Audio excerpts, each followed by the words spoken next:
This guy, David Gilmour, is the most overrated musician I've ever heard of. You look at that guy, there's some interviews out there. He's saying he wasn't in with the people trying to get Syd Barrett some help. And then he said, well, at some point we just sort of dropped it. That guy couldn't write his way out of a paper bag. No, that guy, he can't write. He can't really do much. They say he's the greatest guitarist of all time, but he's boring. What have they done? What did Pink Floyd actually accomplish after the Roger Waters took over? They accomplished nothing. The greatest albums, well, at least one of them, Animals, has to be their greatest album. It hit on all notes. It was both eye-opening and relevant.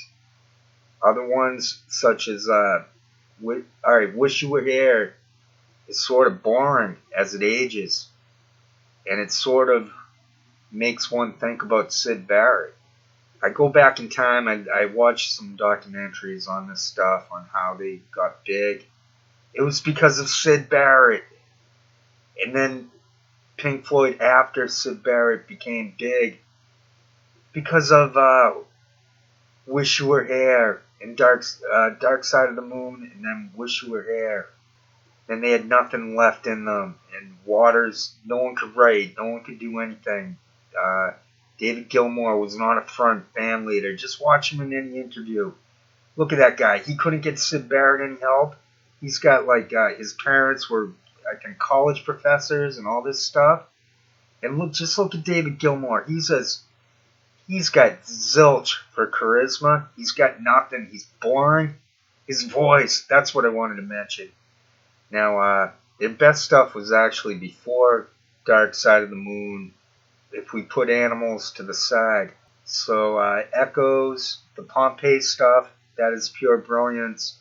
The Syd Barrett one album was greatness. Now, I was watching some other videos, and this is what seems to be what happened. He got his drink spiked or something. He got fed LSD. He had an LSD overdose. Now, they're trying to say he had schizophrenia. I've heard that a few times, but I don't see any proof of that. I'm not really looking too deeply into any of this, so maybe he did have schizophrenia. But what I do know is that they stole his shtick. He created the greatness of Pink Floyd, and they stole it, and they should feel guilty about it. David Gilmour you just look at him.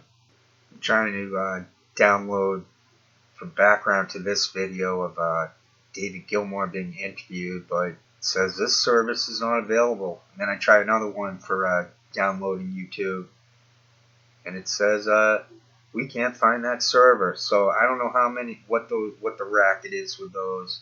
It's probably similar to the free basketball games, where you get these places want to get control of the pop-ups and all that crap. The ad blocker has to work overtime to protect the computer. And that's what seems to be going on in order to figure out the URL to the... It shouldn't be that tough to find the URL to YouTube videos. Alright, there's one Roger Waters song that was really good. The Pros and Cons of Hitchhiking. The problem with Waters is his singing voice wasn't that good.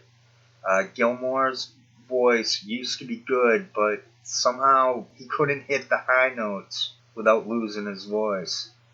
So you hear him sounding really good in the Pompeii video, but then later on he just turns into this gravel pit, this Selma Diamond, this 5-pack-a-day smoker type voice.